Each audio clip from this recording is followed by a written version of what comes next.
Bitcoin is a perfect machine made of imperfect parts. The Bitcoin ecosystem is a perfect ecosystem, economy made of imperfect actors.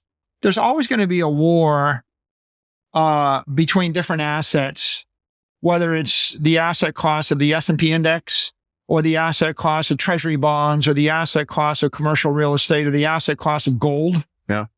These are just asset class wars. So I think there'll be a little bit of that crypto asset class. I think you'll have to be a very political. Michael Saylor, the founder of MicroStrategy, strongly advocates for Bitcoin, asserting that it should be classified as a type of digital property. According to Michael Saylor, Bitcoin has the potential to serve as a solution in combating cybersecurity issues arising from artificial intelligence, such as deep fakes. In his tweet, he said, Bitcoin is the first digital commodity, backed by the world's most powerful digital network. He emphasized that Bitcoin surpasses other physical instruments as a superior trade tool. He highlighted its portability, even in the smallest denominations, and its ability to be passed down to future generations for up to 250 years. Saylor also pointed out that Bitcoin is the only product that cannot be subject to taxation. Saylor expressed his perspective, stating that Bitcoin is a form of crypto property. According to him, being classified as property means that it is regarded as a just and shared asset, existing independently of any specific company or group of individuals. He further noted that establishing such a property is a highly demanding task. Here are a few glimpses from the discussion that we'd like to show you. Before we proceed, make sure to subscribe to the channel and hit the bell icon for more updates. I think Bitcoin is the first perfected digital property. And all the other property, all the other wealth we have in the world is analog wealth. So all analog property can be confiscated, seized, either by violence or by corruption. So analog properties encourage corruption, they encourage violence, either state-sanctioned violence or criminal violence, and they encourage politics and legal manipulation to steal your property or confiscate it one way or the other. And that's been the case for all of human history. So to the extent that you convert property into a digital form, and that digital form can manifest itself on a hardware wallet or a seed phrase plate or in your head, however it's manifested, you now have the ability to destroy the property by destroying the information. Yeah. Which you can't do with analog property. If you own a vault of gold, yeah, in fact, you can't destroy it. So if you owned a building or a company or even a bunch of bonds, to give you a claim on a government, you can't destroy them by destroying the information. Eventually, a custodian or a government can reclaim them.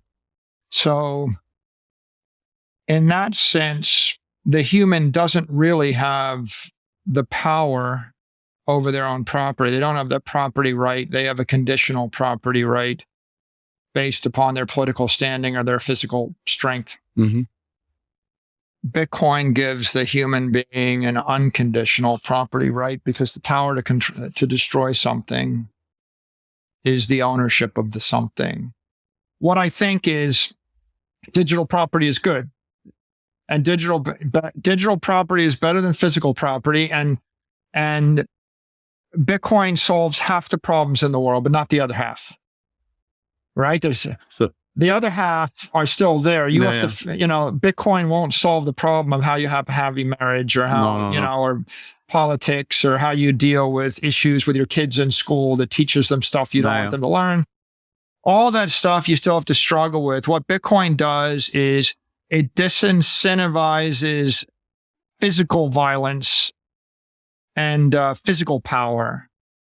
During a recent interview with Kitco News, Saylor suggested that Bitcoin has the potential to introduce cost and consequence into the realm of cyberspace, thereby enhancing security measures.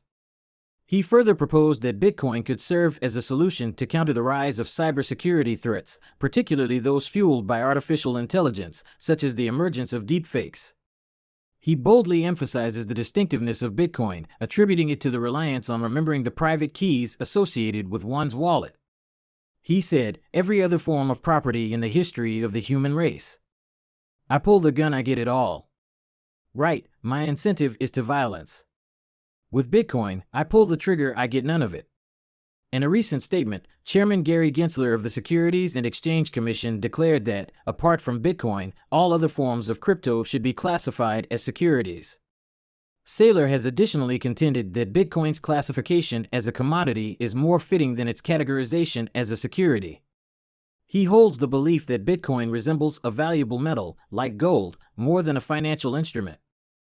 The thing that is special about Bitcoin is it's not a security, it's a commodity. And by not being a security, it means there is no controlling set of officers that can be corrupted. And ultimately, anything that's controlled by people will be corrupted. It's inevitable. If you're not corrupted politically in the near term, you'll be corrupted by aging. Eventually, you will die. And someone will inherit, and they will inherit. And can you promise me your grandchildren's grandchildren will be just as virtuous as you are? And the answer is no. If you study the history of the Roman Empire, you find there's always a bad emperor, and sometimes there's a string of bad emperors. And the greatest emperor, Marcus Aurelius, was succeeded by his son, who was an awful emperor. So the implication here is of maximalism is that as people get educated on Bitcoin, once they understand it's a commodity, not a security, and once they understand that it's an open permissionless network that offers property rights, and once they understand that digital property rights are really the only property rights that you can protect as the individual against the overwhelming force of the collective, digital property is in essence the only property you can take with you to the grave. If I gave you $1 billion and you wanted to dispose of it in any particular way, or if you wanted to give it as a gift to the other people that have the same values you have, the only way you can do that is with Bitcoin. The only way. There is no other way, right? There is a bunch of inertia in the system such that the hash rate of Bitcoin is not going from 400 exahash to 4 exahash overnight just because the price crashes. No. Bitcoin has a very long natural frequency in the security of the network because the network is secured by energy and hash rate and custom silicon. Amidst worries about inflation and the diminishing purchasing power of fiat currencies, Bitcoin emerges as a potential protective measure for individuals and institutions aiming to safeguard their wealth. While conventional investment avenues may face inflationary challenges, Bitcoin's decentralized and deflationary characteristics provide an alternative solution that holds the potential to preserve value in the long run. Can Bitcoin effectively serve as digital property? What is your perspective on Michael Saylor's view that Bitcoin should be classified as a form of digital property? We encourage you to share your views in the comments section. If you found this content informative, please give it a big thumbs up and subscribe to our channel for the most up-to-date news and videos. Thanks for joining us.